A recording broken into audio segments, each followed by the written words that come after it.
Tonight's season finale is brought to you by Cryptic Crate, the first and only monthly box subscription service for fans of cryptozoology. If you like t-shirts, documentaries, figurines, stickers, patches, buttons, pins, you name it, the Crate has got it. Visit crypticrate.com to sign up for your first crate. When you do so, use coupon code MONSTERS88 for 10% off.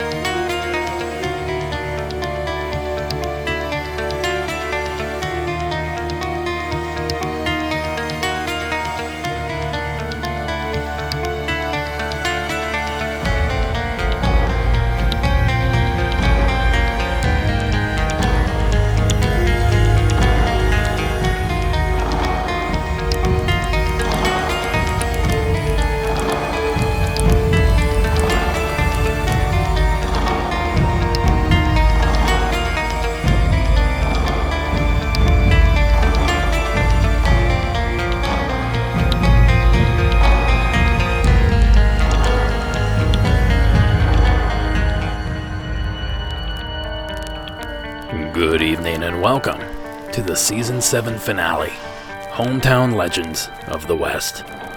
I'll be the driver on this cross-country journey. My name is Derek Hayes.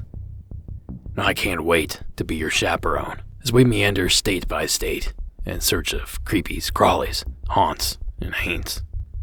Keep in mind that for tonight's season finale special, we will be featuring calls from the western half of the United States. That's any state west of the Mississippi, including Louisiana. Now, when one envisions the West, oftentimes they think of vast open prairies, impenetrable mountain ranges, the great Pacific Northwest, and of course, the deserts of the Southwest. But there also seems to be some sort of natural magic in the rocks out west. Places that heal, mystify, and inspire. The vortexes of Sedona, Arizona, or the monoliths of Yosemite Valley. And there are unnatural wonders as well. Top secret military installments. Underground alien bases. Places like the Skinwalker Ranch in Utah, or the haunted cells of Alcatraz Island off the coast of San Francisco. Then, in the dark recesses, the caves, swamps, and the darkest of forests, unworldly creatures dwell. In the depths of Lake Tahoe, that straddles the border of Nevada and California, a strange creature lurks. The rugged terrain of Montana is said to harbor the wolf-like Shankawara Khan. And in the swamps and bayous of Louisiana, there are a number of mysterious monsters. But why take it from me, when you can take it directly from a local? For more on the beast of the bayou, and to kick off the second part of the Season 7 finale, the following is Lauren's call from the state of Louisiana.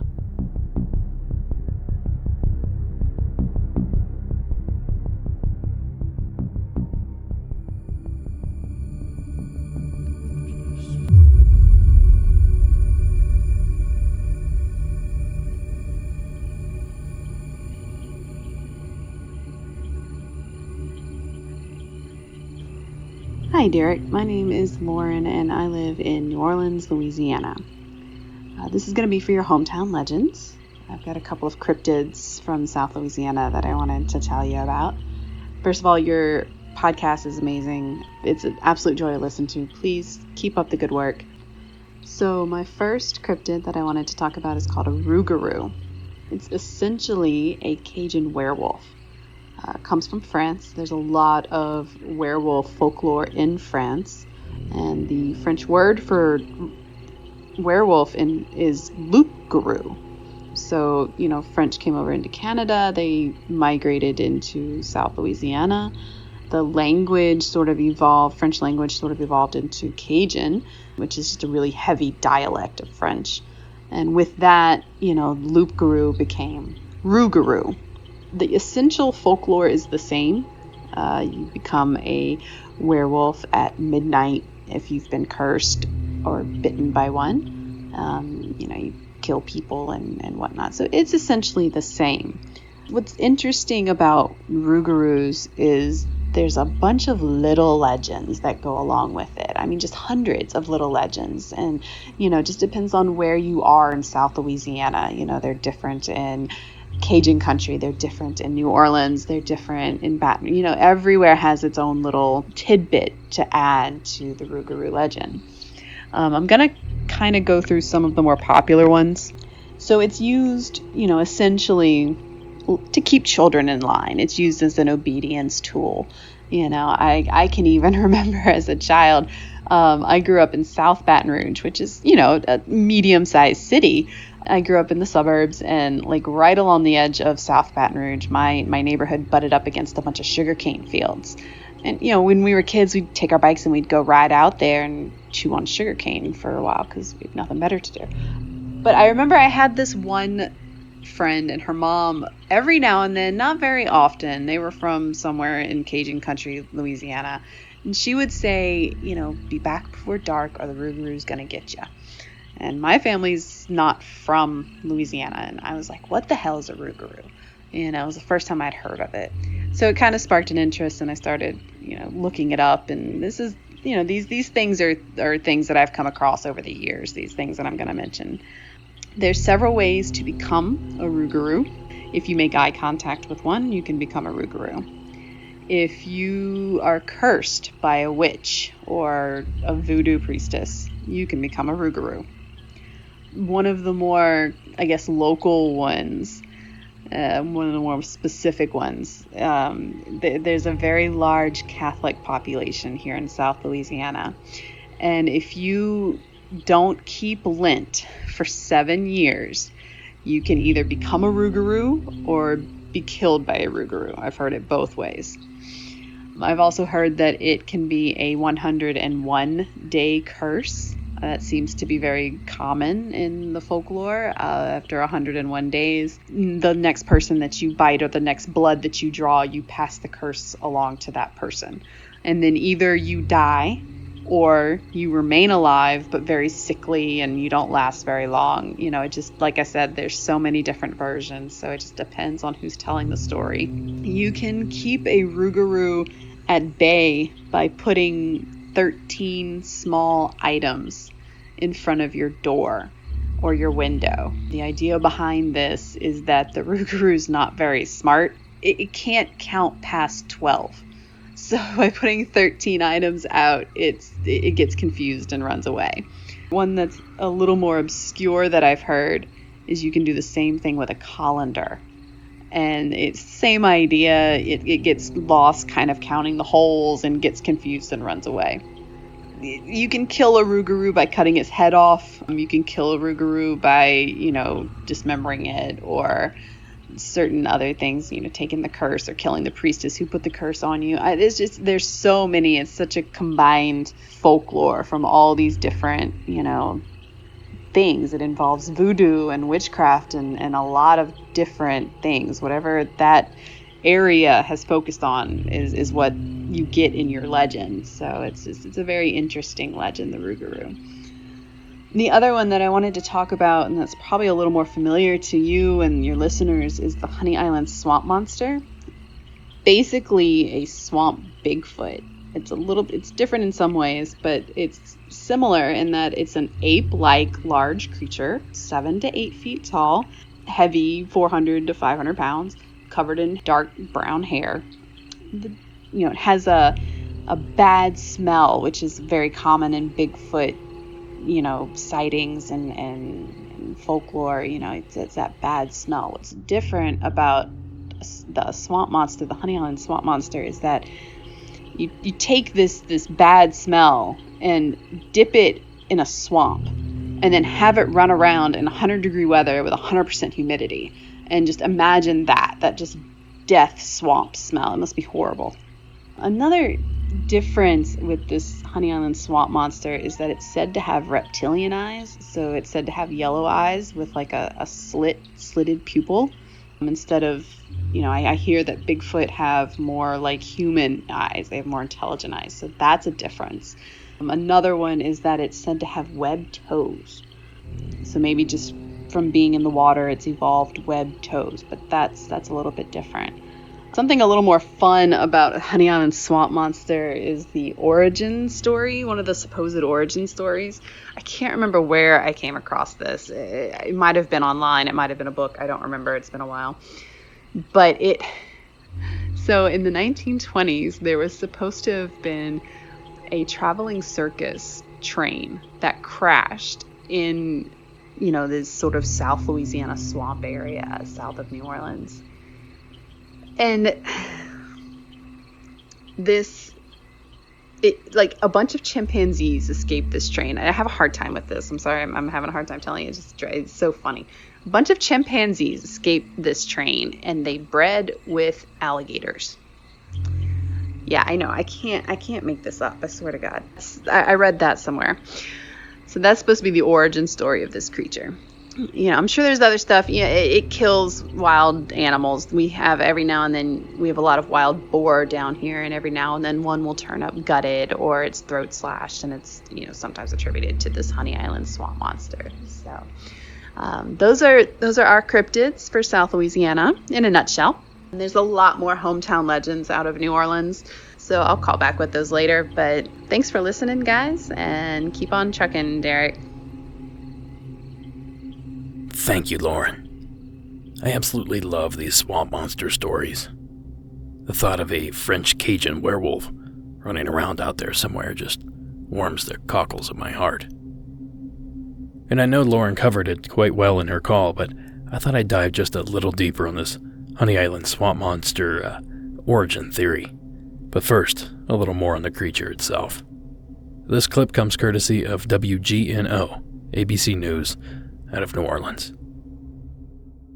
When it looks human, but you're not quite sure it's human, you don't know whether to shoot or shoot or run back to the house.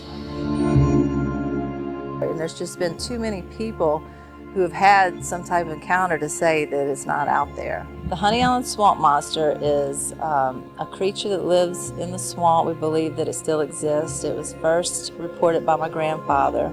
He was the first one to report a sighting. That was back in 1974, but it was actually in 1963 that he first saw it.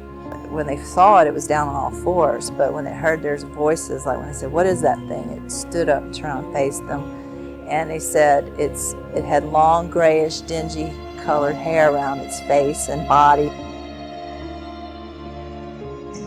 My grandfather said it had tremendous shoulders, and he said what he remembered most about it was its eyes. It had these very big amber-colored eyes. He said it looked right at him. And the face, he said it was so close to human, but it wasn't human. We've heard stories like there was an old circus train that derailed back in the 40s, and circus animals got out, and possibly it was a missing link or something made it with something else. Just for curiosity, I'd like to find more evidence. I guess because there's so many people say, "Oh, that's not true." I'd like to prove that it is.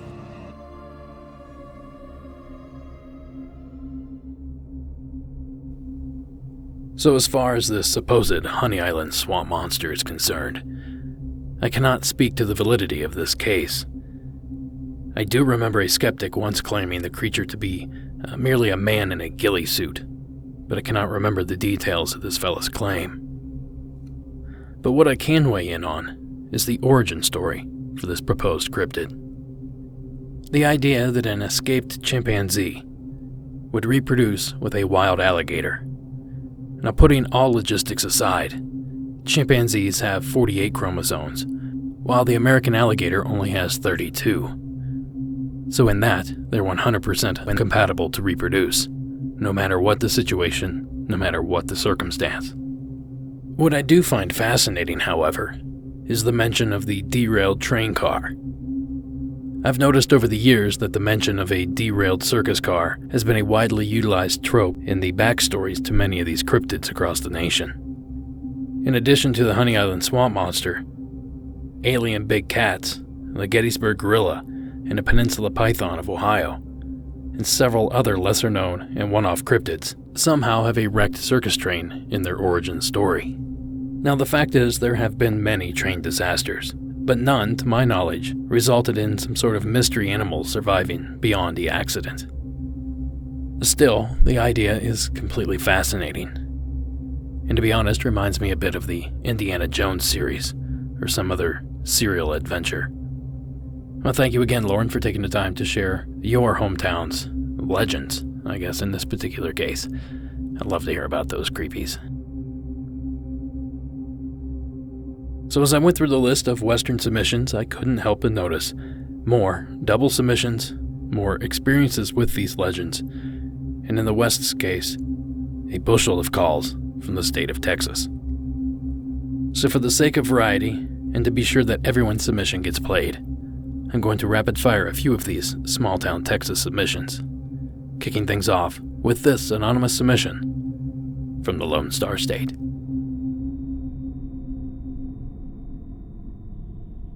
Hey Derek, this is another hometown legend. It's really, in my small town, it's really hard to tell these hometown legends because these are all my friends' families and things, and so I feel like I have to be sensitive. But with that being said, another hometown legend is that of the Bonner Mansion, and you can look up the evidence of this mansion. Just type in Bonner Mansion, Texas, if you want more information. But the rumor that I heard from the extended family is that when they heard that they were not allowed to have their slaves anymore on this plantation, the owners, being evil it sounds like, killed most, if not all. I've heard lots of different stories of these slaves to kind of do their last creepy little hoorah. We always heard all kinds of stories about, everyone had a story from this place because we would party about 100 yards, from it, and people would go travel to it. Well, when I was about 12 years old, my sister and I were driving down the back roads where this was located. It's all gone now, so don't try to hunt it down. They tore it down. And after all the historical people trying to preserve it. Anyway, I'm getting off topic. My sister asked me to, she dared me to go to this Bonner Mansion, and of course, being me, I said, of course. And we pull up, and I swear on all things holy, I wouldn't lie about this. This is a real experience that I had. We pulled up, and I swear I saw a black man that was heavy set and pinstripe overalls. I have never seen any like this since. It's like the real deal, some kind of pinstriped overalls, like cotton, with a straw brim hat on, and he was glaring at us, and he was real. He was there, and I said, go, go, go, go, go. Well, my sister turns around and drives out, and then she stops, and she's white as a ghost, and she says, are you ready to go back? And I was like, no, someone was there. We were going to have to go back tomorrow because they're watching it today because they were known to watch it. So I said, they're watching it. And she said, Laura, nobody was there. No one was there. And I refused to believe that. So the next day, which was only the start of my experiences, but the next day we went up there so that I could show her, again. And when we got there, the rocking chair that this man was sitting in front of this tree to the right of the plantation was there. It was behind the tree, broken in pieces. It looked like it had been laying there for 200 years, grown up with so many weeds that there is no way that was there the day before, assembled and not covered up with all those vines. And it shook me, and it was just the beginning of a lot of experiences. And everybody has their own, but there's a deep history that goes along with the Bonner Mansion. So if anybody's interested, there's a lot of information there. But hope you can use this. Thank you. Thank you, caller. Next up, Alma, also from Texas.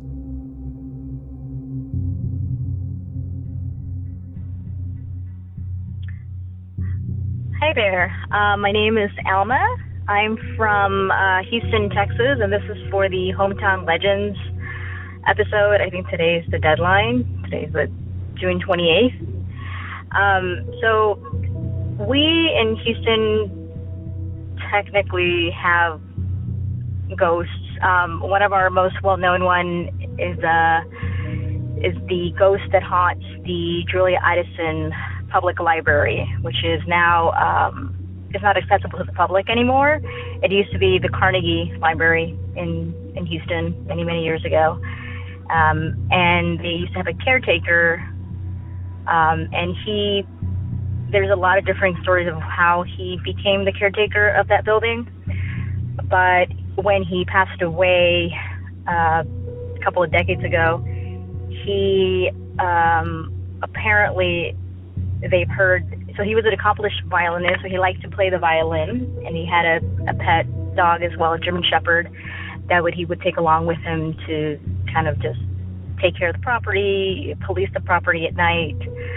And when he passed away, his body may have left, but his spirit apparently has not left. There have been many reports, so downtown Houston is not very popular at night. Not a lot of people wandering around in downtown Houston, there's nothing to do. So you obviously will notice something that doesn't belong because there really aren't people around. Apparently, if you walk during that part, it's facing City Hall of Houston. So if you walk in that area of downtown at night, you will hear violin music. But there's actually, that building is now only used for administrative purposes and archiving. So they don't really have a lot of people that work in that building because it's just archived at this point. So it's very difficult to kind of explain away violin music in the middle of the night, like at midnight, 1 a.m., coming from an area that no one would go there. Maybe there's a random person who maybe plays the violin at night, but this has been recounted many, many times by different people over the last couple of decades. So it's very interesting that you will encounter violin music at night in that part of downtown Houston. A lot of people believe that it's him. He never left. It was his beloved place. So he basically sits around playing the violin, and other people have mentioned that they can hear footsteps of dogs. Essentially, I have 4 dogs, so it's been described as that. And they talk about how since he had a pet German Shepherd, they believe that it's probably his German Shepherd running around in the building, since no one really works in that building, and B, no one's going to take their pet to work there. So I find it very interesting. So that is our hometown legend in Houston. There's a couple of more. We did have the Spaghetti Warehouse, which unfortunately, that was one of the most haunted places in the country. Unfortunately, it flooded during Harvey. So that building is now gone. Unfortunately, they had to shut down the building. But there's a couple of stories from that building as well. And our oldest bar in Houston, which is not that old, it's from the 1800s, apparently is also haunted. But I'll go back for about that one later on when I get more details on it. Once again, thank you for having this great show. You make my workday go by really quickly and really fast. So I appreciate that, and keep up the good work. Have a good day. Bye. Thank you, Alma. I actually have a couple more I'd like to get through. So next up on the list is Amber's submission.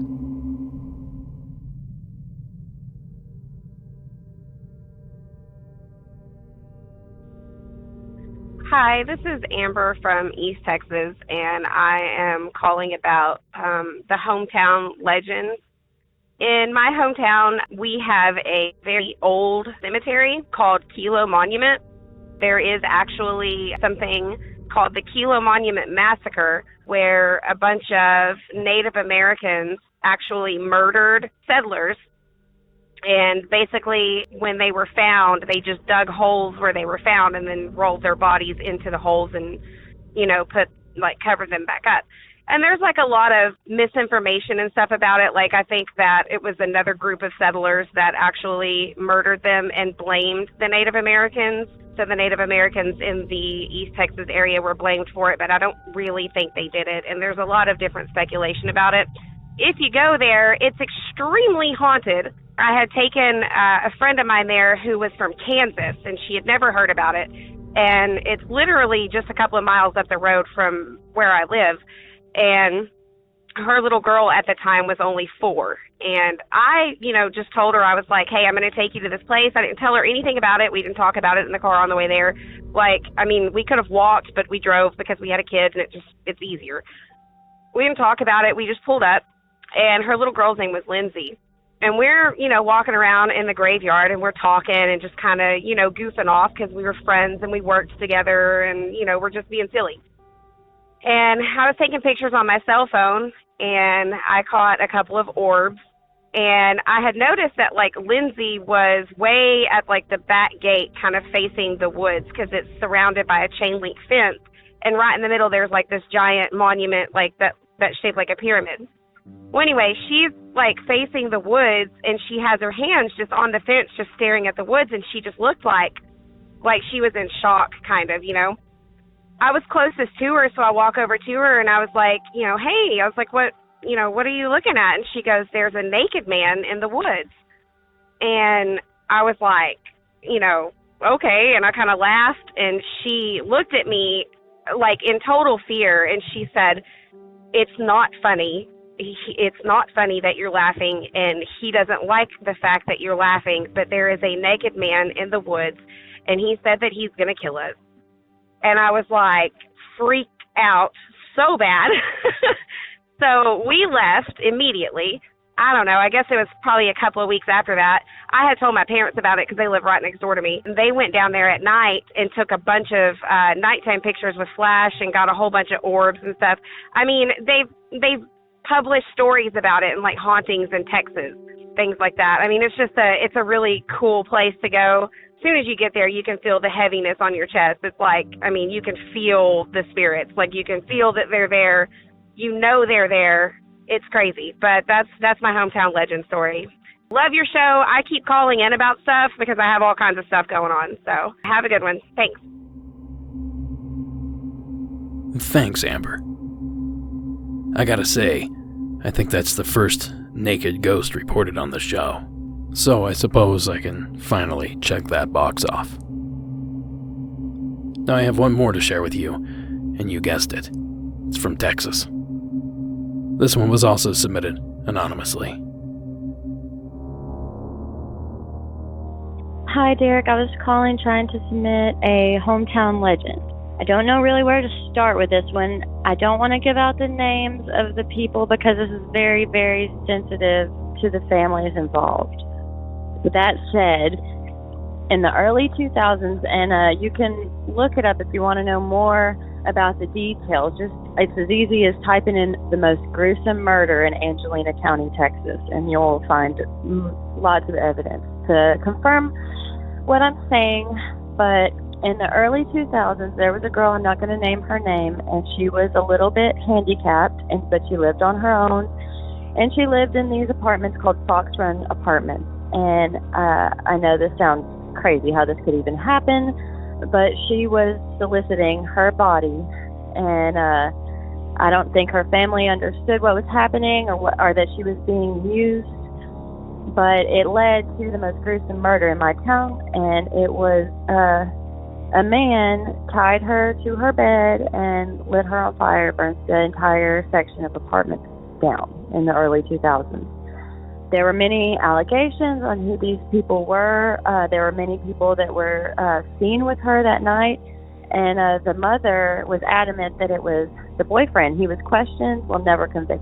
So fast forward, my sister is living in the same apartment that burned with this woman in it after it was remodeled, and they would do seances. Now, they said a lot of things happened. I never dealt with anything. I never did anything like that or participated. But I get strong feelings anyway. I say it's Christian discernment. Other people can say whatever they want. But anyway, I got this feeling. I don't even know how to describe this. It was about, I would get this feeling. I didn't know it was related for years. I had no idea it was related. But I would be driving down Mount Carmel Road, which was about 2 roads over from those apartments, and I would get this feeling, and I know this sounds unrelated, but trust me, this comes together. So I'm coming down the road, and when I would see the water tower, I would get these chills, and I would think about that girl And I would see, and I know this sounds crazy, but I swear to you, in my mind's eye, I would see somebody crawling across the road. And I was always afraid, like driving right past that area. So I felt the need to further, study what happened to the boyfriend and with the allegations. And it turns out that the man that was accused, the boyfriend of this girl who was accused, oh, this gives me chill bumps, went up, because this is all, by the way, this is all about 5 miles from my home. Okay, the man must have been guilty. This is what the mother said of the victim. He must have been guilty, because after about 2 years after he was, after all these things had settled down, he climbed up to the top of the water tower, jumped off, survived the fall with his legs and limbs broken, crawled back to his apartment across the street, and refused medical treatment until he passed away. I don't know, speculations are welcome. I don't know if it was the Lord trying to show me some discernment. I don't know if it was some, stone tape theory energy, still around. I don't know what you call it. But as far as hometown legends goes, that's one that you won't hear them talking about in my town, but definitely happened. So I hope you can use this submission. Thank you. Thank you, caller, and a big thanks to all the Texas callers. I have a funny feeling we haven't heard the end of that state for the evening. What do you guys say we cleanse our palate a bit with a call from tropical Hawaii? Well, I'd love to do that. But Eli's call from the Aloha State is perhaps, unsurprisingly, about an incident that took place in, that's right, Texas. This is Eli's hometown legend. Hi, this is Eli calling from Hawaii. Back when I lived in a small town called Evadale, Texas, there was a hometown legend about Thomas Road. Thomas Road is about 1.5 miles, maybe 2 miles of a dirt road. There's a couple of houses at the beginning of it before it turns from asphalt to dirt. But the legend goes that back in the early years, I don't remember exactly when, the Thomas family had a large house out there pretty much all by itself. And one day, the entire family was murdered. I think it was about 7 of them. So a husband, a wife, and their 4 or 5 kids. I don't remember if they were murdered by the KKK or anything like that. I know we had a large KKK gathering area for a long time in that town. But it's said that if you go down Thomas Road at midnight and go a couple of feet into the woods on the left-hand side, that you will come across their home or the remains of it, because it burned down the day after the murder. You will hear the family talking. Now, I have some experiences that I've had down Thomas Road, being the young and dumb kid I was. All this happened after I was attacked by demons when I was 13. But the legend is, like I said, you go down there and you'll hear them talking and living out their normal lives. I never experienced the talking and as if they were still living in the home like nothing had ever happened. But I did experience one night walking with a few of my friends that lived at the house at the beginning of the road. We decided to go down there at midnight one night, and while we were walking down the road, a old black and white photo flew out of the woods onto the road. There was 4 of us total, but by the time we found the picture, 2 of the other guys had gotten scared, so it was just me and my other friend, and let's call him Denny. And Denny and I stopped, looked at the photo with our flashlights, and it was 7 people in the photo, and each one of them had a red X painted on it, not like a Sharpie or anything. It was like a deep paint. Well, we were about a mile down the road, and the 2 guys left way before we had gotten down there. We passed them up getting back to the house. We were so scared. But that's our hometown legend from Evadale, Texas. Hope you can use it on the show. Love your show. I will call back with other experiences that I've had over the years. Thanks again. Love what you do. Have a good day. Thank you, Eli. And while I find your story and experience fascinating, if not a bit spooky, I now have Hawaii on the brain. So if I don't have a listener-submitted Hawaiian story to share, I'll simply go find one. The following story comes to us via Hawaii News Now. I've actually never been to Hawaii, but I have friends that grew up there. And from a distance, it seems as though those islands are simply crawling with myths and legends. While the stories of the Night Marchers in spirit are legend, their existence in the flesh and blood is fact and gives great insight into the culture of ancient Hawaii. In the word there is life, in the word there is death, and in some families, even to speak it, they are afraid that they perhaps might invoke that entity to appear or to do something. And the entities which Lopaka Kapanui speaks of are the Night Marchers. They were the spirits or the ghosts of warriors whose job it was, when they were alive, to precede a person that was so sacred that as they passed, you could not look at them. To do so meant death, which is why they gave everyone fair notice. One of the things these processions did was to warn you by the sound of the conch shells, the drums. Now in the afterlife, the warriors do the same. As Lopaka tells it, sightings are often accompanied by the sounds of those shells and drums for warnings of danger. The best thing to do is get the hell out of there and run. It's easy to see how the Marchers have evolved into boogeymen in popular culture, but history tells it otherwise. They were just doing their job, I like to think. Researcher and historian Nanette Napoleon uses the Night Marchers to give a window into life in ancient Hawaii. And a lot of people don't realize that processions were a very common part of everyday life. These processions served for the Ali'i to check on their lands and collect tribute as well.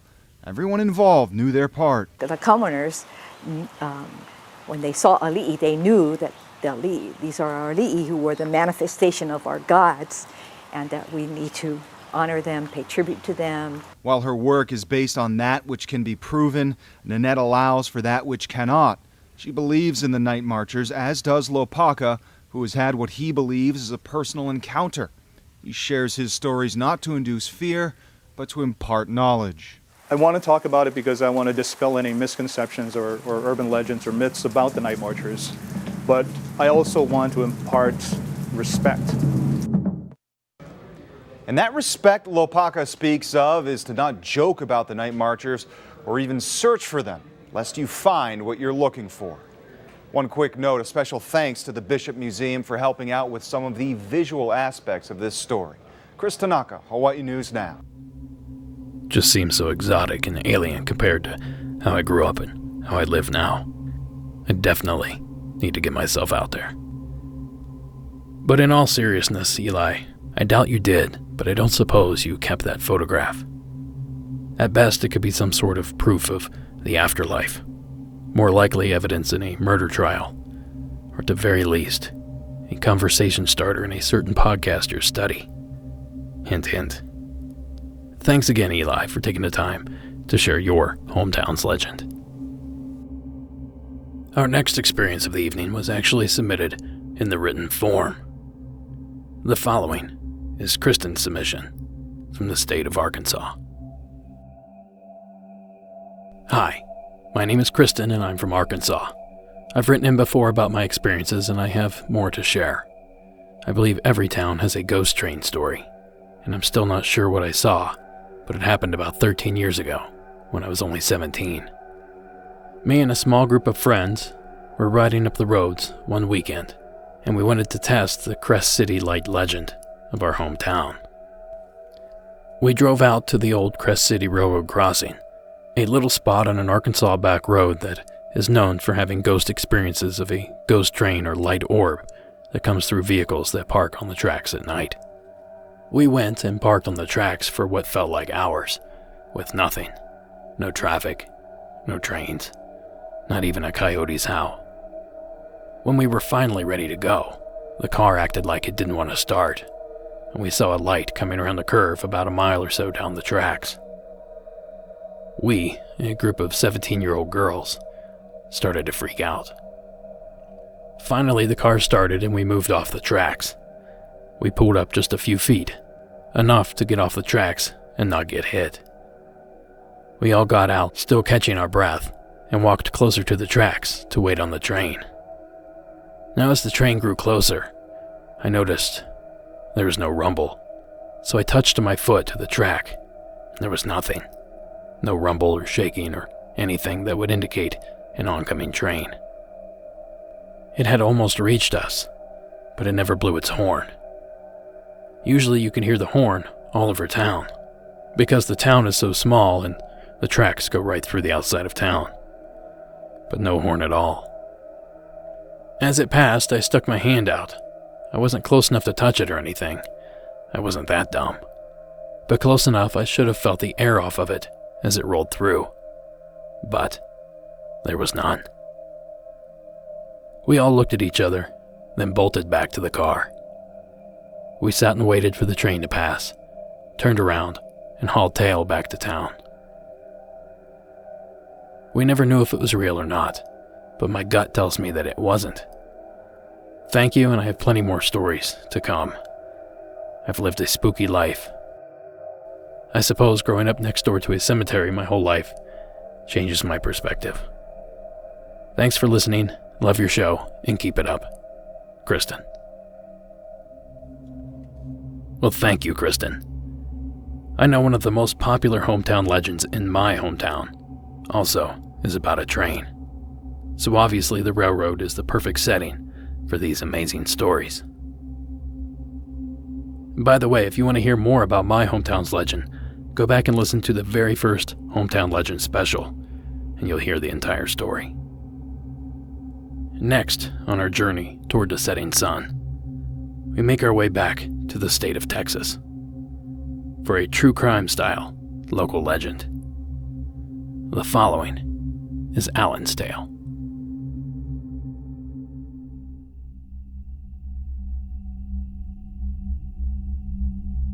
Hello, Derek. This is Alan from Texas, and this is for Hometown Legends.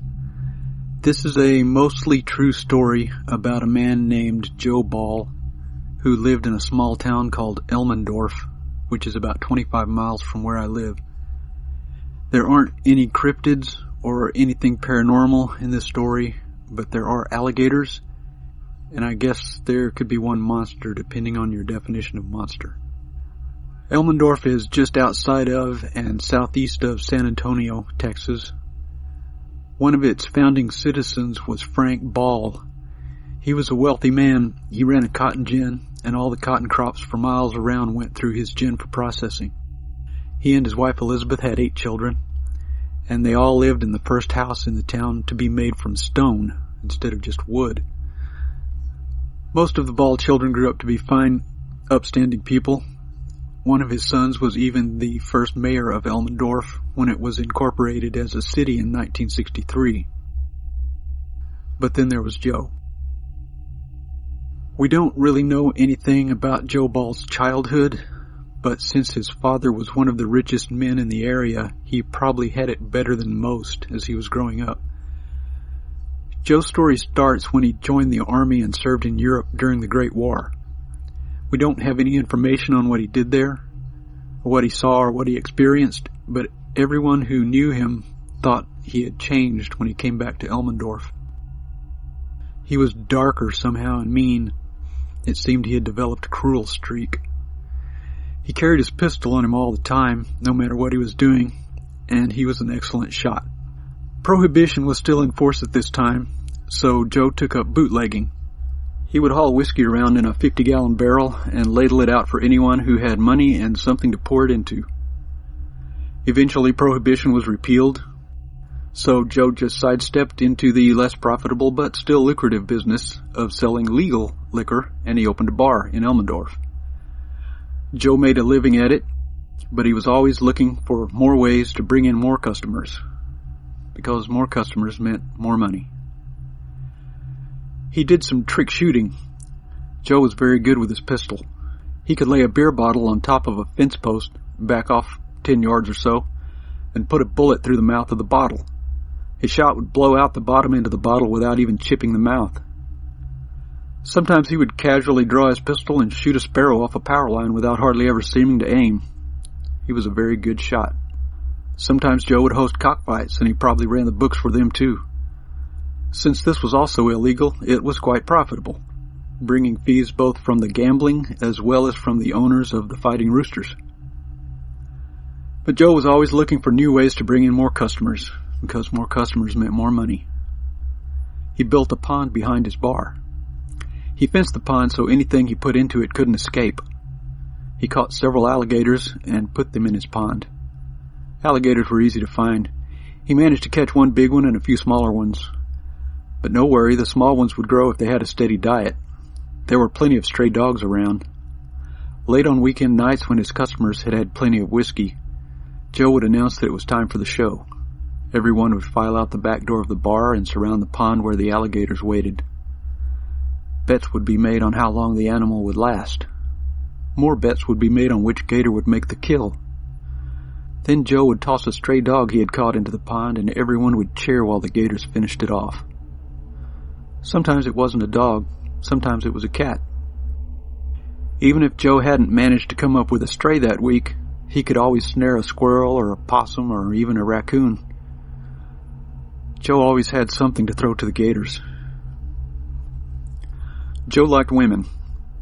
He hired a lot of pretty women to work as waitresses in his bar. Attractive waitresses brought in more customers. It seemed there was a continuous stream of pretty waitresses working at Joe's bar. Some of them didn't work there for long before they decided to move on. No one knew where they went. No one ever heard from them again. But times were hard. People had to make a living. You went where you could find work. You minded your own business. There was always another pretty girl to replace the last one.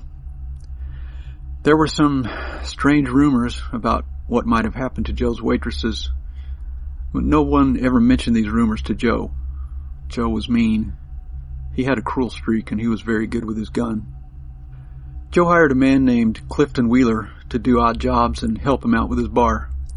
Back in those days, Clifton was probably often referred to with a term that civilized people don't use anymore, and these days most people would probably just say that he was African American. Joe was mean. He had a cruel streak. Sometimes he would shoot at Clifton's feet to make him dance. But jobs were hard to find, and a man had to make a living. Besides, Clifton was afraid of Joe. He was certain Joe would kill him if he didn't do what he was told. So Clifton did what he was told. Joe's favorite waitress was a woman named Minnie Gothard. Big Minnie, they called her. Joe took up with her, and she began sleeping with him in one of the bedrooms attached to the bar. Other waitresses came and went. No one knew where they went or why they suddenly disappeared.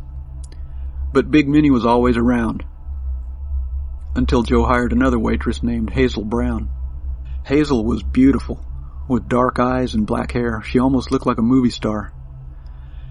It didn't take long before Joe took up with her too.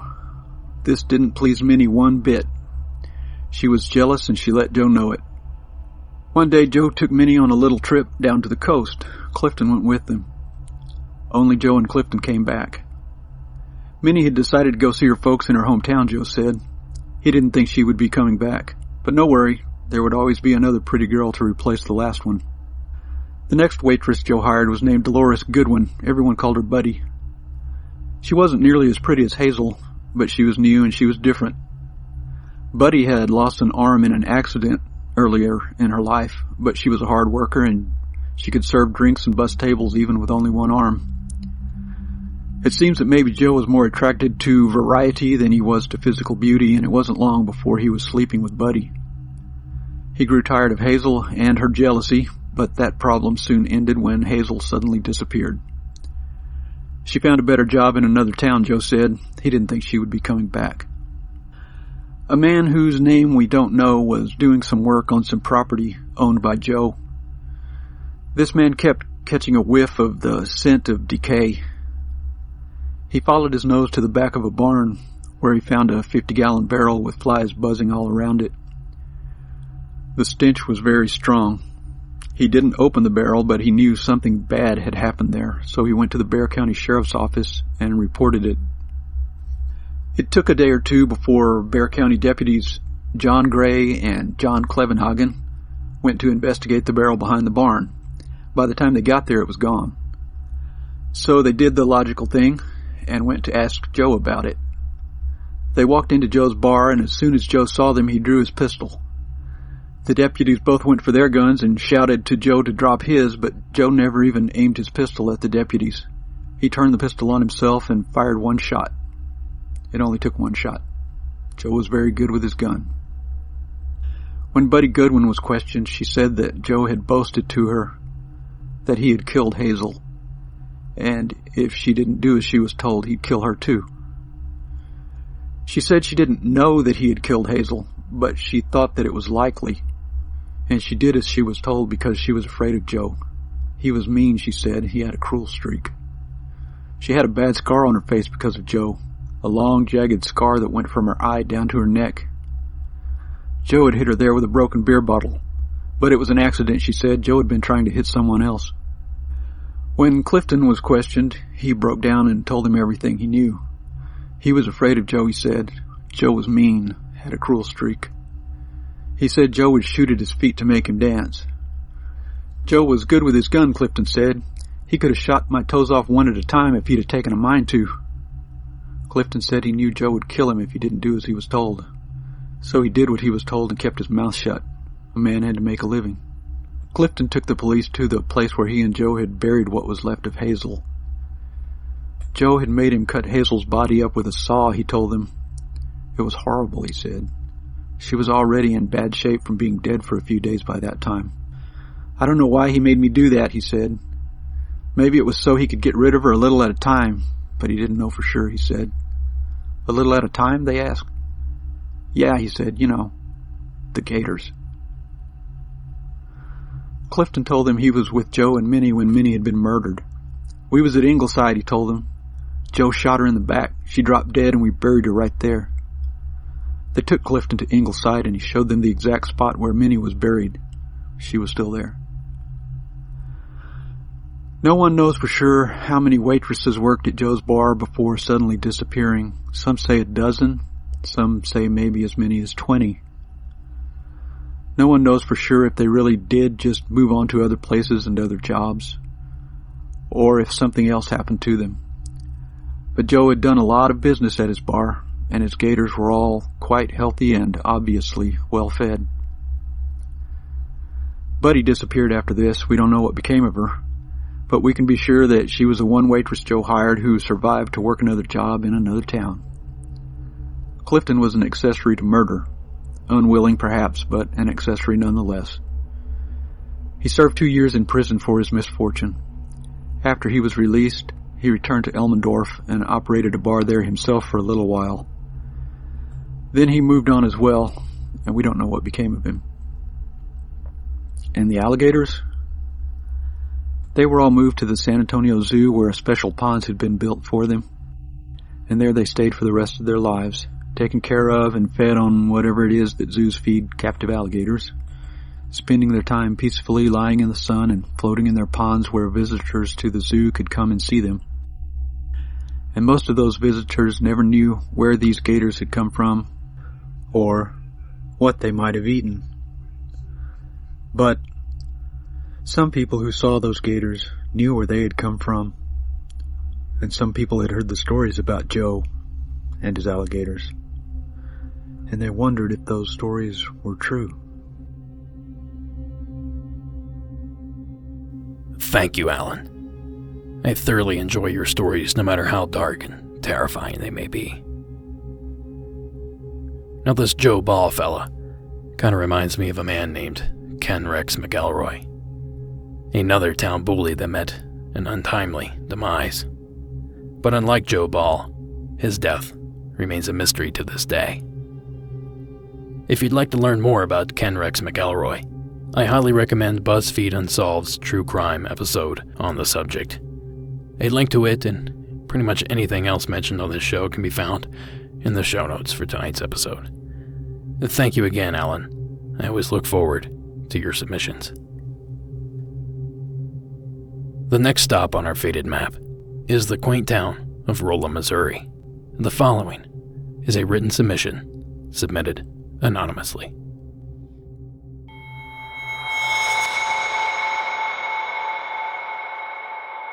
Hi, Derek. I love your podcast. I have an entry for Hometown Legends that I honestly forgotten about until recently. I live in the small town of Rolla, Missouri, and in between my town and another is the Goman's grave. I really don't know the whole story, but at least one version of the story is that in this little cemetery, there's a grave that actually has a goat man carved into it. Supposedly it's the grave of a slave who was hung for witchcraft. I'm sure there are other versions floating around about it. Now actually in the same cemetery, there's supposed to be a pile of rocks that were used to entomb babies that had passed during the winter as well, as it was too cold and the ground was frozen, so they couldn't bury them. It's actually supposed to be several degrees warmer in the cemetery than in the surrounding area. There's also reports of red eyes in the surrounding forest, an abandoned bus, and as you would probably expect, given the area, a crazy person with a shotgun who shoots at anyone who comes near. I have a friend that went out there a few years ago, and she confirmed that the grave does indeed say Goat Man, but not much else. Anyway, I hope the story is interesting. Thank you so much for letting me submit.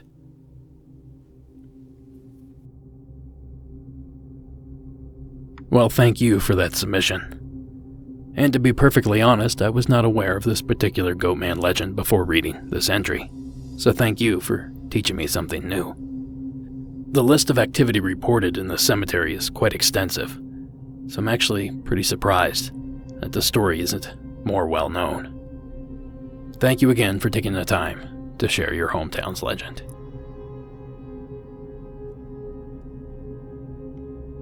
Before we move on to the next submission of the evening, I just wanted to thank everyone for all the merchandise purchases that you've made over the past week. There's still a few remaining t-shirts and stickers, and a few hats, but I'll also have the Mirrored Men shirts coming back, the ones that were designed by the amazing Julia Meyer over at Cryptid Zoo. They'll be back in stock in maybe a couple weeks. Now I know I talk about donating and buying things and supporting the show a lot, and lately that's been even more than usual. But that's all for a good reason. Huge things are in store for Monsters Among Us. The sky is literally the limit, and I plan to continue to grow and expand not only the show, but the entire brand. And I can't tell you how much it means to the entire Monsters Among Us crew that you continue to support us the way you do. Now enough about all that. Let's hear our next entry. And would you guys believe it's from good old Texas? There must be a lot of freaky things in Texas, so we might as well add Aubrey and the Hotel Driscoll to that list while we're at it. Hi, this is Aubrey. I'm calling for a Hometown Legend submission regarding the Hotel Driscoll.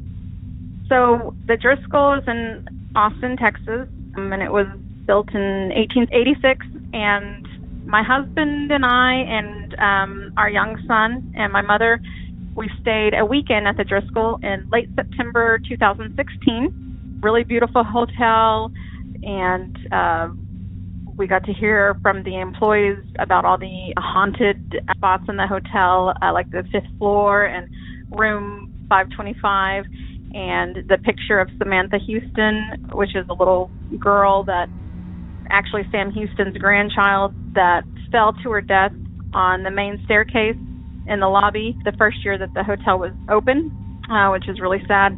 So I got to hear all about that. But my encounter happened the first night that we were there. It was anywhere from 11 to midnight. And I was in our hotel room, which it was a really nice room. It looked modern except for the bathroom. You could tell was really old, like it had the old tub and the old light fixtures and faucet. And I was sitting up in bed. There were 2 beds. I was sitting up in bed with my husband. He was asleep. And in the next bed was my mother and my young son, and they were asleep.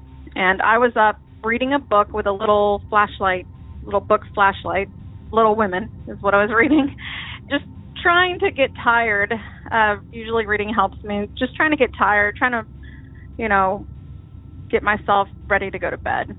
So I was getting really into my book, and all of a sudden, our ceiling fan turns on high speed. Like it wasn't on at all. Like it was completely off, and it just turned on and was going full speed. It just shocked me. And at the Driscoll, their ceiling fans are operated by remote control. That they have little remotes that are hung on the wall, and and I could see the remote. It was across the room from me on the wall, hanging up. And I remember just kind of in shock a little bit, and then just kind of paralyzed, like, oh my God, what just happened? And I shook my husband awoke. I'm like, hey, ceiling fan just came on by itself. And he's half awake, and he's like, oh, it's probably, someone in another room, that turned their ceiling fan on with their remote, which is possible. But the hotel, the walls are 18 inches thick, the way they designed it. So I was just like, well, it's possible, but that's just, because the walls are so thick, I thought, well, that's still kind of creepy. And to me, I'd like to think it was just like a ghost saying, hey, yeah, we're here. But, like I said, it could have been a malfunction or anything. But that's my ghost story at the Driscoll, and it was really exciting. Thank you. Thank you, Audrey. I wonder what it is about hotels. So many of them reportedly have activity. I could think of a plethora of different hotels that are haunted just here in my local area. The Coronado in San Diego, the Roosevelt in Hollywood, and even up here, we have a tiny little bar/hotel called the Saddleback. And of course, it too is a ghostly legend. Thank you for taking the time to share your call, Audrey. I'll be sure to check out the Driscoll if I'm ever in that area. No, we're trucking right along here, but believe it or not, I still have most of the really strange stories yet to share. But before we get there, I have a little bit of bad news to deliver. I've reached the point where I can no longer respond to every message that I receive. In honesty, that's been the case for several months, but it's to the point now where I felt like I need to let everyone know. I will continue to read each and every message received, and answer those that I can. But I think that you can all agree with this. Most people would rather I spend my time producing content than answering emails and messages. Of course, that does not include Patreon supporters. I will always respond to those messages. And one more quick thing of business before we get back to the tales. Season 8 begins next week, which means I still need calls to keep the show going. So if you have a story you would like to share, call the hotline at 1-888-608-NIGHT. That's 1-888-608-6444. Or visit the website at monstersamonguspodcast.com and click on the Report Your Sightings tab for more submission options. And you still have a couple days to submit trucker stories or tales from the road if you experience something strange on a road trip, or you're a delivery man that witnessed something odd. I want to hear those windshield encounters and try to have them into me by, maybe Monday or so. All right, with that little pit stop out of the way, we're back on the road and back into the action. And to kick things off, we're going to Joey in California. Hi, Derek. This is Joey calling from Long Beach, California. I have been holding on to this story for quite some time, and my husband, who is a avid listener and huge fan of yours for years, has been begging me forever to call in and tell you this story. And since you're doing your Hometown Legends finale, it just sounded like the perfect time to call in. I guess I'll just jump right in. The story that I have took place in Tucson, Arizona in 2008. I was in my senior year of college, and I was looking for one last place to live, just kind of have that great college experience before I moved out of town, and I found this amazing location in a place called Dunbar Spring. And the entire estate there was a front house, which was a mansion, and then in the back they had converted all of the farm land and right down to the water tower to also the barn where they kept all of the livestock. They had converted them into apartments. So I had moved into this amazing water tower that had been transferred into an apartment, and I had been living there. The rent was super cheap. It was really easy to get the place, and I had been there for a couple weeks, and one of the things that I had noticed when I first moved into this house was all of my cabinets would not close. They all had locks on them. None of them would close, and I just kind of thought it was an old house. This, I didn't really think too much of it. It was just like, I guess all my cabinets are going to have to be open. And so one night I went out to one of my favorite bars called the Hotel Congress near my house that was on the other side of the train tracks. And when I was coming home that night, I had my first encounter of being chased by, the best way I could say it is, shadow people. And so I acted like I was crazy on my way home because I didn't know if it was people. Like, there was a lot of vagrants in town, so I didn't know if I was being stalked. So I just kind of flew my arms around and tried to act crazy. I got home and felt like the faster I ran, the faster these dark figures would chase me. So I get into my apartment after running, and I'm like, my heart is racing. And I go into my apartment, and all of my cabinets are closed, and they're all locked. And I didn't even know that they could lock, let alone even close. And I really felt like someone was in my house, and I walked around, and I couldn't find anyone. And I was terrified to go outside because people were chasing me, and I was convinced that I was being chased by these vagrants. Fast forward a couple weeks later, I keep having these strange encounters of black figures chasing me throughout the neighborhood. And I tell it to my neighbor, and she was like, you need to speak to the landlord. And I was like, why? She was like, I'm not going to tell you. You just need to speak to the landlord. So I finally speak to the landlord. He gets in contact with me, and he treats me as if, like, I'm silly. Like, I can't believe you don't know that you're asking these questions. Don't you know where you live? And he tells me that Dunbar Spring, where I'm living, and especially the property behind the mansion that I'm living, was used to belong to a notorious, like, KKK wizard of the area who was also very financially wealthy and wanted to eradicate the black population in Tucson. So he started kidnapping young black children and killing them and burying them on his property, the property which now that I live on. Over this time, there was many encounters where I was contacted by shadow figures in my apartment, and I never felt threatened by them. I always felt like they were, it was a very friendly energy.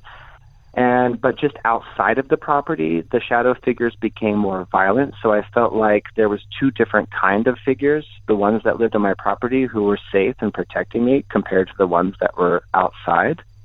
So I am not a big supernatural person. I don't really kind of believe in this whole thing, especially at this time in my life. So I was really trying to come up with all these different reasons of how my cabinets were closing themselves and locking themselves and all of the figures that I would see. And I was trying to come up with a whole bunch of different reasons of how this could be happening. So I started doing some research, interviewing neighbors, and also going in the university library and finding out about the history of Dunbar. And that on my property, they found dozens of children's remains buried in my property of all of the young black children that this man had killed to try and eradicate the race by not letting them populate. The house over the years had mysteriously burnt down multiple times with no witnesses, just like a freak fire that would start from the stove or what have you. And the house, when I was living there, had just experienced its third burn down. The entire front of the house was basically a dedication to the Ku Klux Klan, right down to all of the woodwork that was carved into their patio was all K's.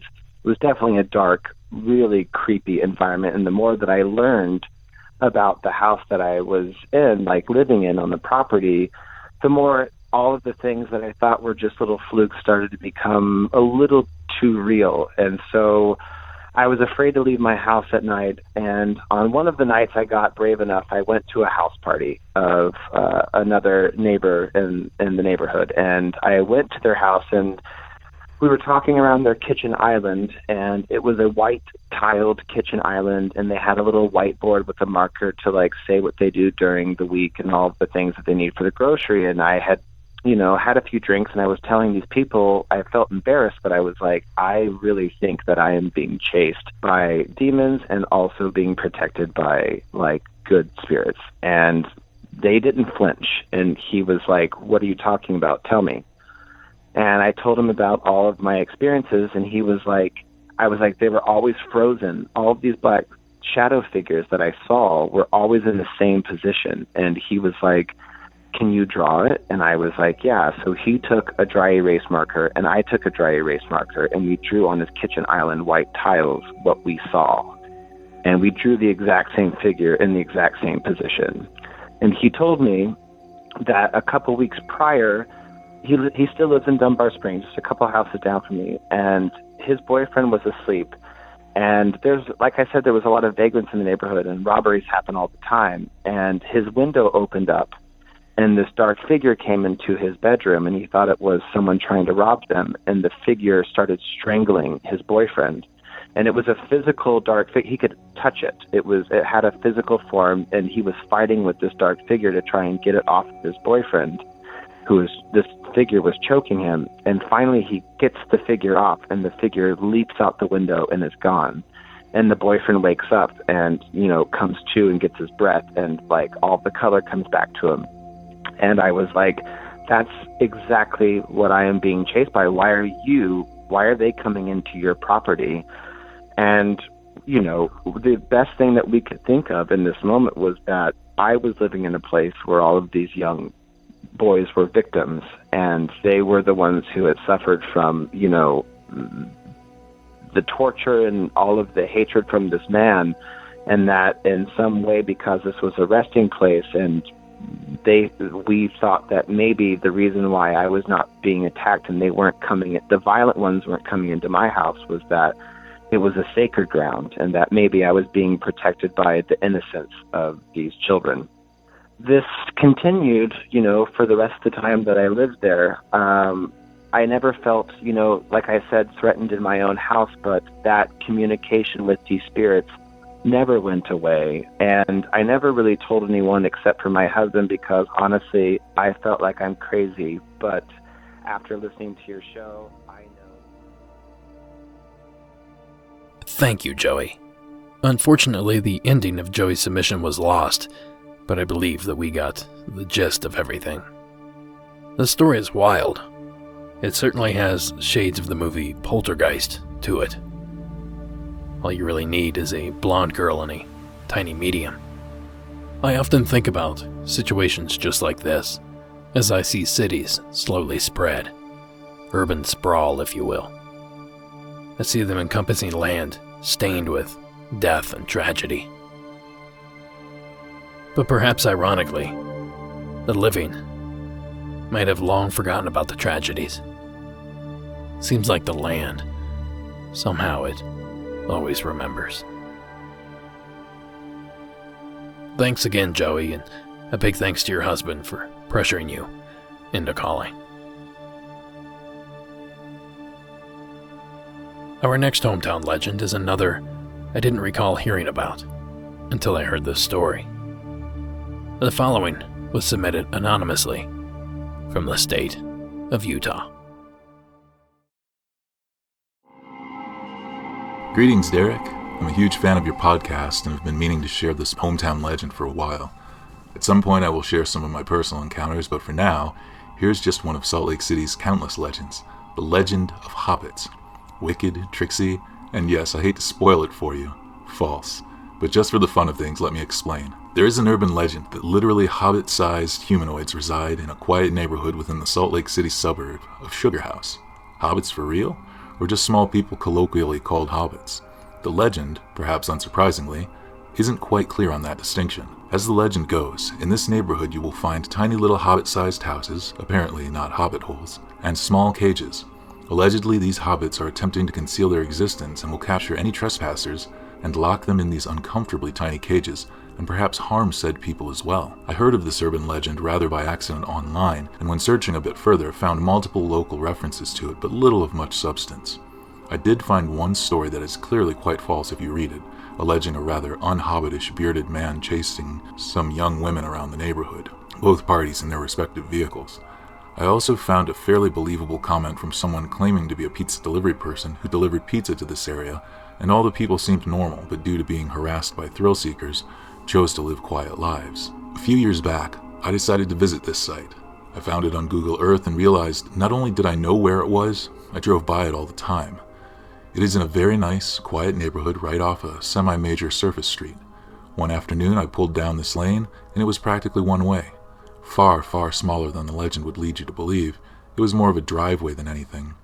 To my right I did see a few small cages, empty and unused. On my left I quickly saw a bizarre building, something like a circular veranda you might find in a public park, only this one could fit one, maybe two people in it, and that, too, tightly. It was tall enough for a normal human, but just very small in width and length, going off my imperfect memory, maybe 4 to 5 feet in circumference, and again, normal human height, like a doorway height. I was soon stopped by a stone to my left with colorful porcelain inlay, words notifying me that this was private property and that I was essentially trespassing. I didn't have enough room to turn around, as I now desired to do out of legal duty and respect to the residents, so I pulled down the road just a little more in order to have more space to turn around. When I did so, I could see the end of the lane not far from me. Once again, a very small piece of property. There were a few small houses indeed, but as before, normal human height, just rather small beyond that, as if they had 1 or 2 rooms inside. I witnessed no hobbits, no people at all, nothing curious, and if I may say so, no magic rings either. The explanation for these bizarre structures, according to some decent articles I also found on the web, seems to be that the former owner of this small little lane about 100 years ago was a lover of birds, hence the bird-sized cages. And as for the small structures, apparently he supplemented his decent fortune with income by building small residences and then renting them out to college students. At least, that's what I heard. It certainly is a workable explanation for an interesting little local lane and its legend. Thanks for getting this far into my relatively uninteresting story. Utah and Salt Lake City has a ton of other interesting things, so I may share more in the future. For now, this was one I thought might interest your listeners. Keep up the great work, Derek. Thank you, caller. I love the investigative approach you took in locating the area. I've heard of little people sightings in many places, including Massachusetts and California. And now, thanks to our mysterious caller, I can add Utah to that list. Thanks again for sharing your hometown's legend. Our next submission actually takes us back to the state of Texas to talk about a boat named Texas. The following was submitted anonymously from the state of Texas.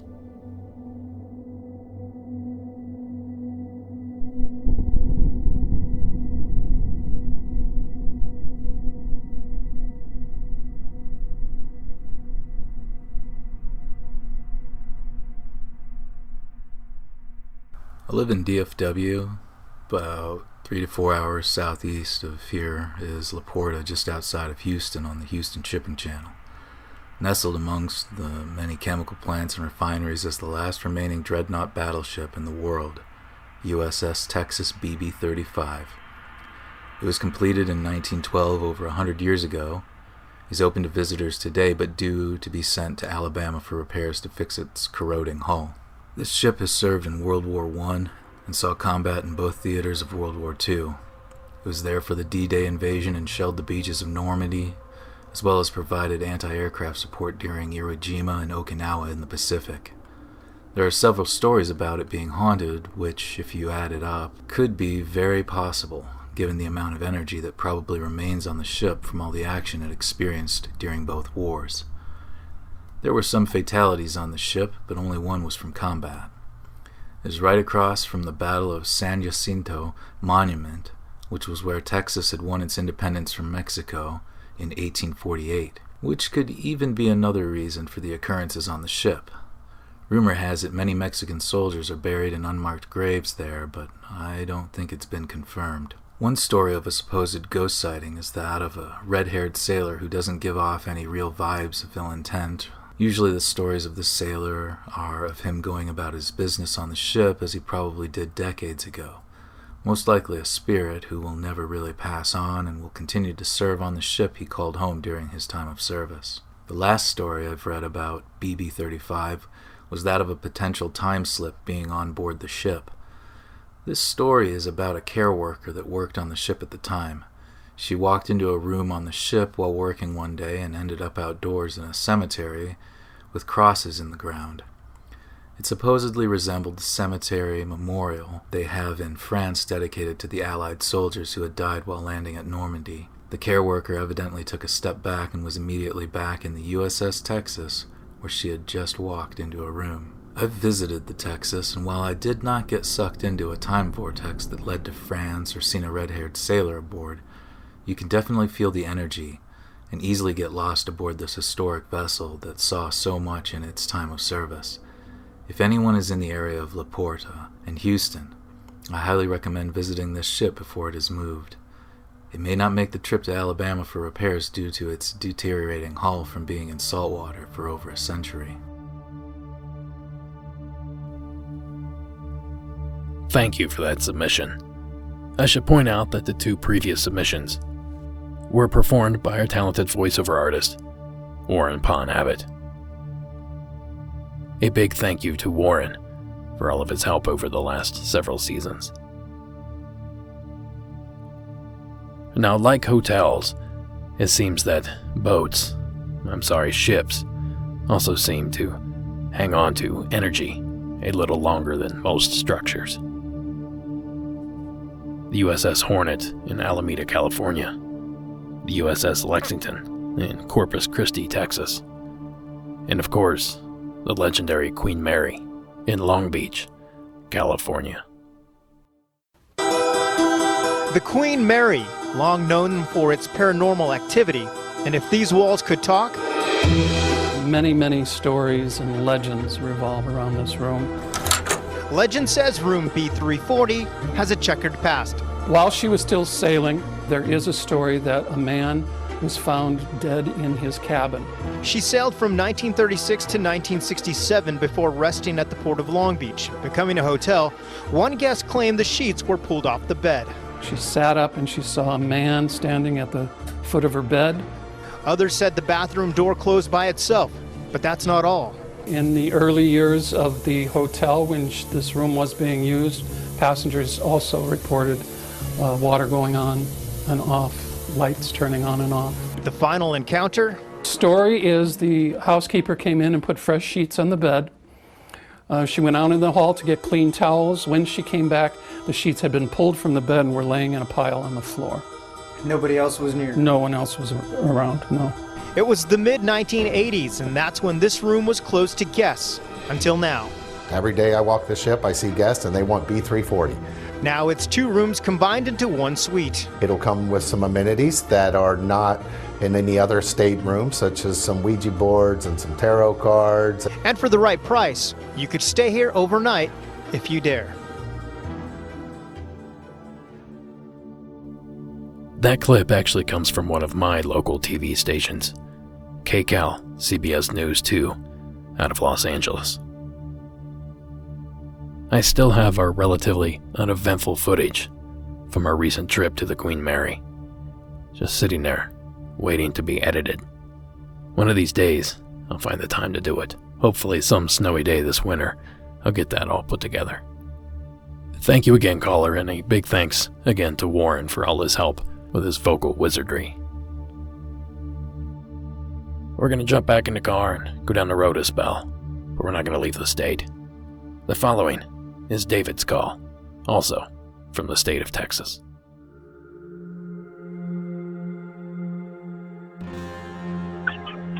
Hi, Derek. My name is David. I'm from Houston, Texas, and I'm calling for your Hometown Legends segment. First of all, I want to say congratulations on your upcoming wedding. The story I have for the Hometown Legends is the face at UTMB in Galveston, which is a hospital. And there's two legends as to how this came about. And one of them is that a long time ago, I'm not really sure when, but UTMB, the hospital, had wanted to buy some land from the landowner to put their hospital there, and that he refused. And he made his family promise not to sell it to him after he died, but they did anyway. And they say that's why his face haunts a panel on the exterior of a building called the Ewing Building. And they have tried to sandblast it, they've tried to replace the panel, but the face keeps coming back. The other story associated with it is that it's the face of a Texas hero named William Bigfoot Wallace. He helped fight for Texas independence, and everybody that fought was supposed to get a land grant, and he had wanted that section of land there on Galveston, but the state ended up not giving it to him. He went and fought with them, with the lawyers and everything, and he never got the land, so that's why he haunts that particular site there. And I saw it for myself back in 1999. At the time, I was with a paranormal group called Lone Star Spirits, and we didn't really have anything going on one night, so we just decided to go out there and see it because a lot of us had never seen it. And we went up there, and sure enough, you could see it just as plain as day. We couldn't get up close to it because it is private property. I believe that's where the employees park, back there.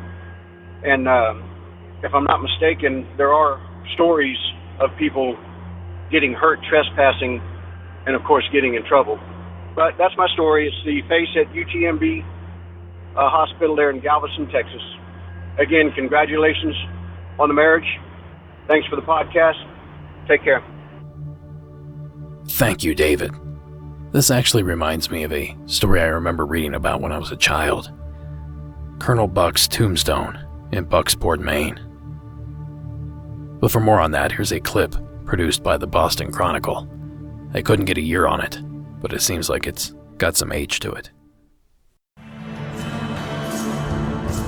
Consider Bucksport's most enduring legend.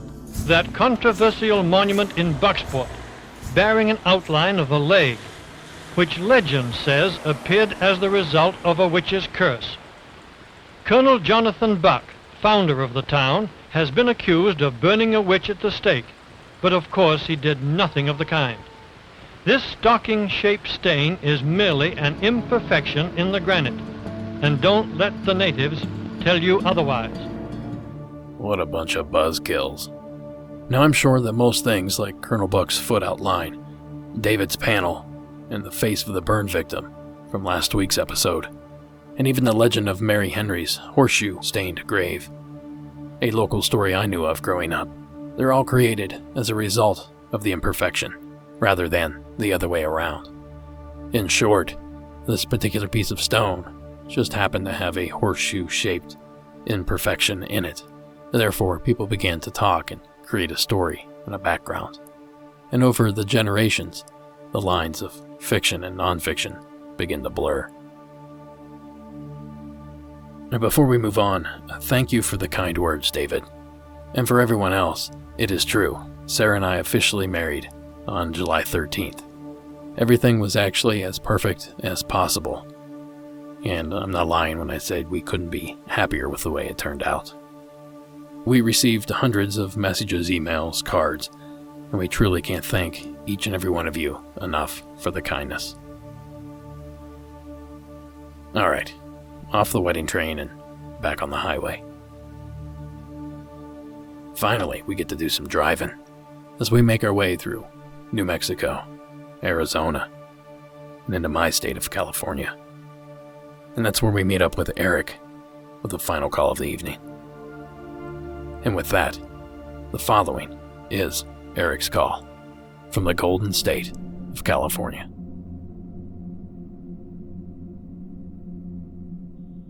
Derek, hello. This is Hometown Legends report by Eric in Southern California.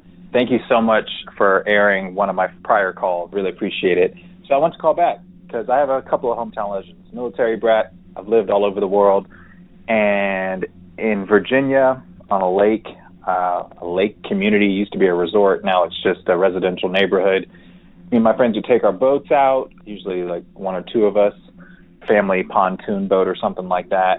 And we were out on the lake one night. It was probably around 1 a.m. and this little fishing boat starts creeping up on us, and there's a light on it, and the motor's running, and it comes up alongside and kind of veers off because we were kind of worried they were going to collide with us, but there was no they. There was no one in the boat. And me and my friends, it was at least 10 of us, all witnessed it. And my buddy that was commanding our boat, driving it, he simply said, "Oh yeah, ghost boat." And I'll never forget, it got so close you can see every row of seats in that little fishing boat. Nobody was in it.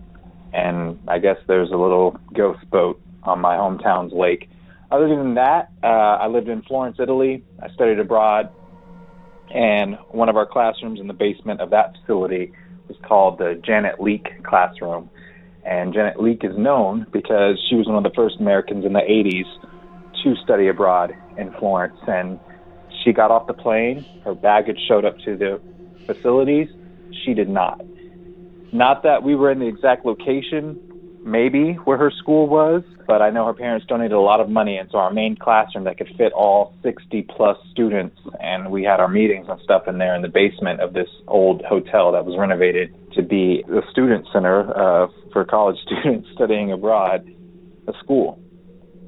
Well, I come home one night at 1:30 in the morning, and I'm on the second floor, and I got to keep quiet because all the other students are sleeping. I'm changing, and my window looks out to the street and a little park in the middle of the street, and then the rest of the street. So there's like 3 lanes, and one of which is a little river, like a creek or maybe sewage that runs through the city. But there's a little grassy part next to that. There was a woman staring right at me. She looked to be in her early 20s, and I couldn't see her face. I knew she was Caucasian. I could see her hair. Looked like she was wearing bell-bottom jeans, maybe like a leather jacket or something. But I could not see her face, and she's just looking right at me and the building I'm in. And I wake up my roommate, and I said, "Do you see that?" And he's looking at her, and we're like waving at her to try to get some reaction from her. She does not move. And my roommate eventually, after a minute or two, just was like, "I'm going back to bed." But yeah, he definitely saw it. I took off my shirt, changed my pants, going to hop in the top bunk. I look out there, and she's gone. And I mean, no one's on the street. And I'm on the second floor, and I can see that little park down there for 2 blocks because of my elevation. She would have had to, even if she was in a car, by the time I would have changed my shirt and shorts, I still would have seen a car leave, like, just gone. And I could see 2 blocks to the left and to the right. It was absolutely impossible for somebody to just vanish like that, and yet it happened. So, yeah, Janet Leake in Florence, Italy, that was my home for a year, and some weird stuff happened, No one was in the basement at night, let's say that. No one was in the classrooms. I had a little study area down there, but I never liked Skyping because we had some reports of people in America seeing ghosts on the computer screen when we were Skyping. So, anyway, really enjoyed the show. Thank you so much. Really brief encounters, but hometown legends, baby. In my hometown. Memories are fresh. Yeah. All right. Love the show. Bye. Thank you, Eric. Now, Eric made mention of a mysterious place in Northern California, Mount Shasta. Shasta is one of those places that you hear about long before you ever get to see it. In fact, Sarah and I are finally making plans to visit it later this year. And I've lived in California for going on 15 years now. The point is, it's mysterious. And that's not just because it's shrouded in oddly shaped clouds. The mountain has its mysteries. Sasquatch is said to roam the forests surrounding it. UFOs are said to use the mountain as a refueling center. And of course, it's known worldwide for its healing abilities. But the legend that I can't get out of my head, the legend I first heard about when I was a kid and haven't been able to shake since, that of course is the story of the city of Telos. Another theory is the city of Telos that's underneath Mount Shasta. According to Ashlyn, Telos is a crystal city inside the mountain, inhabited by beings called Lemurians, who mostly keep to themselves. Well, there's a couple stories from the 1940s where the Lemurians were actually seen walking into town. They were 7 feet tall, dressed in long white robes and sandals. And they'd go into the store and buy something, pay for it with a chunk of gold.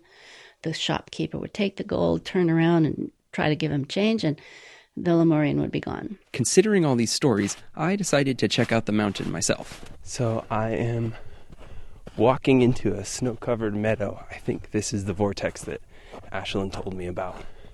There's hardly any footprints out here. The air feels cold and sharp.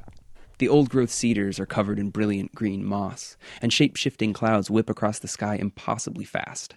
I don't have a spiritual epiphany, but it is awesome. I mean, literally awesome. And I think I understand why the mountain has so many legends to its name. Ashlyn probably puts it best. It's a non-denominational mountain, Mount Shasta. The Greeks had Olympus, Moses had Sinai, and spiritual seekers in the modern age have Shasta. For NPR News, I'm Stephen Jackson. That clip comes to us from an NPR story entitled, "A Mountain of Many Legends, Drawn Spiritual Seekers from Around the Globe," by Stephen Jackson. So I guess I'm not surprised to hear that the nearby lake of the same name has its own legend of a ghost boat. And by the way, I have to say, if Hometown Legends had a mascot, a ghost boat might be pretty high in the running. Thank you again, Eric, for taking the time to share your story. To share your story. Now, folks, it is your turn to interact. Head on over to either of the Facebook destinations, either the fan page or the interactive group, and find the poll to vote on which half of the U.S. had a better Hometown Legend showing. There's nothing at stake here. It's just a friendly little wager. A contest to determine if the East truly is the beast. Or if in fact, the West really is the best. Only time and your votes will tell. And that's going to do it for this episode. Monsters Among Us is written and produced by me, Derek Hayes. Additional support is provided by Warren Pond Abbott, Tony Bell, and Addie Lloyd. All audio used in this production is done so under the protection of fair use. And the terrifying score that you hear, well, that's Coag music. Thank you all for listening, and until next season.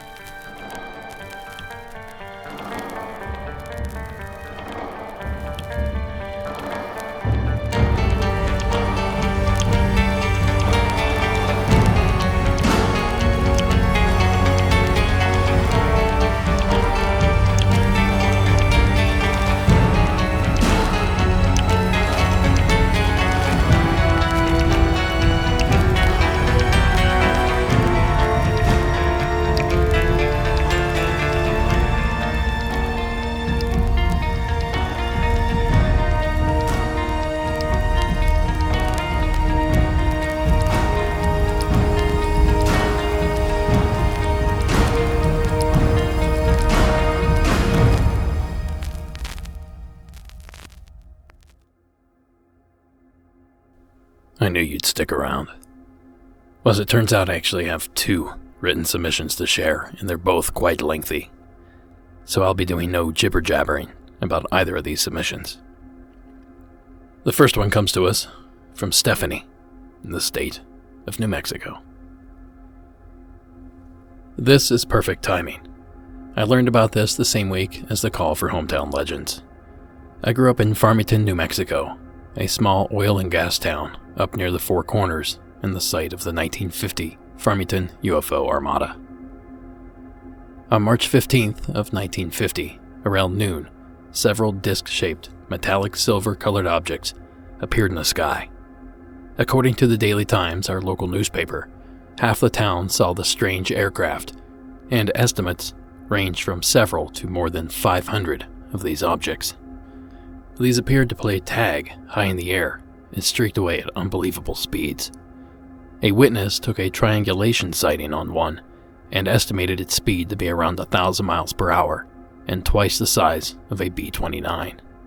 This lasted about 2 hours, but whatever visited wasn't done and came back the next 2 days, at the same time, and lasted the same duration. Besides the local newspaper, you can find snippets of the story in a few other newspapers, including the Los Angeles Times, and a photograph of a few of the objects in a triangle formation. It is also said that shortly after the event, government agents arrived and hushed up everything, claiming national security and stating that the cause was determined to be a research balloon that exploded. As with many UFO sightings, there could be another explanation. Maybe it was plastic pieces from a balloon or a desert mirage. But if you know your New Mexico geography, as I am sure everyone does, you know that 10 to 15 minutes from Farmington lies the tiny town of Aztec. The same Aztec of the 1948 UFO crash. I can't remember it at all, but I spent the first few years of my life there. And because synchronicity has to come in threes, when I went off to college, I decided on New Mexico Tech, an amazing science and engineering school where the Mythbusters and government regularly explode things on the mountain near the campus. NMT is in Sakuro, which is more well known for the Lonnie Zamora UFO sighting. Small towns in New Mexico and UFOs go together, it seems. Thank you for the podcast, and thank you to everyone who have shared their stories. Stephanie.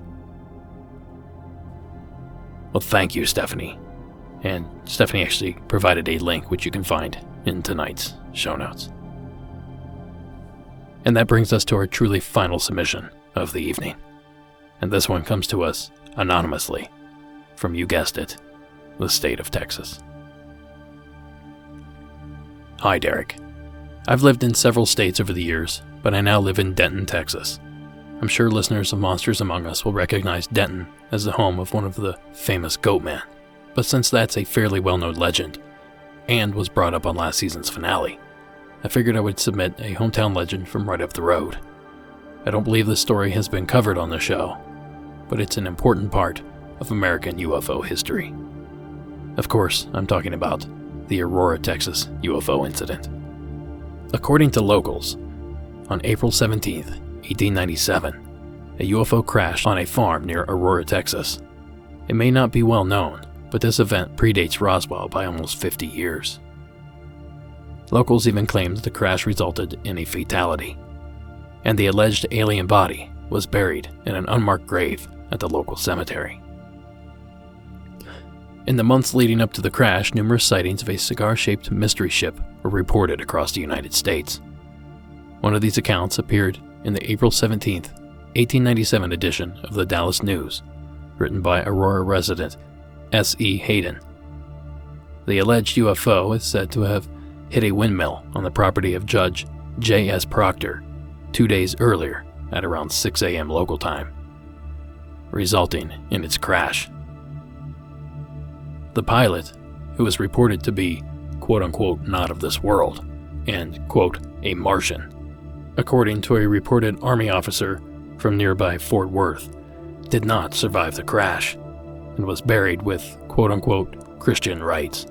At the nearby Aurora Cemetery, the cemetery even contains a Texas Historical Commission marker mentioning the incident. Reportedly, wreckage from the crash site was dumped into a nearby well located under the damaged windmill, while some ended up with the alien in the grave. Adding to the mystery was the story of Mr. Brawley Oates, who purchased Judge Proctor's property around 1935.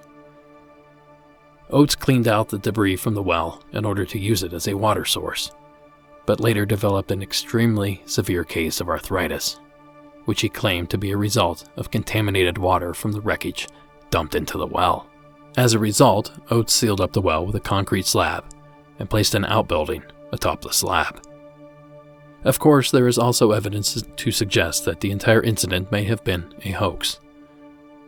Research performed by Barbara Brammer, a former mayor of Aurora, and featured as part of a UFO Files episode on the incident, revealed that in months prior to the alleged crash, Aurora had been hit with a series of tragic incidents, including a failing cotton crop, a fire, a spotted fever epidemic, and a planned railroad stopping 27 miles short of Aurora. Essentially, Aurora was in serious danger and dying out.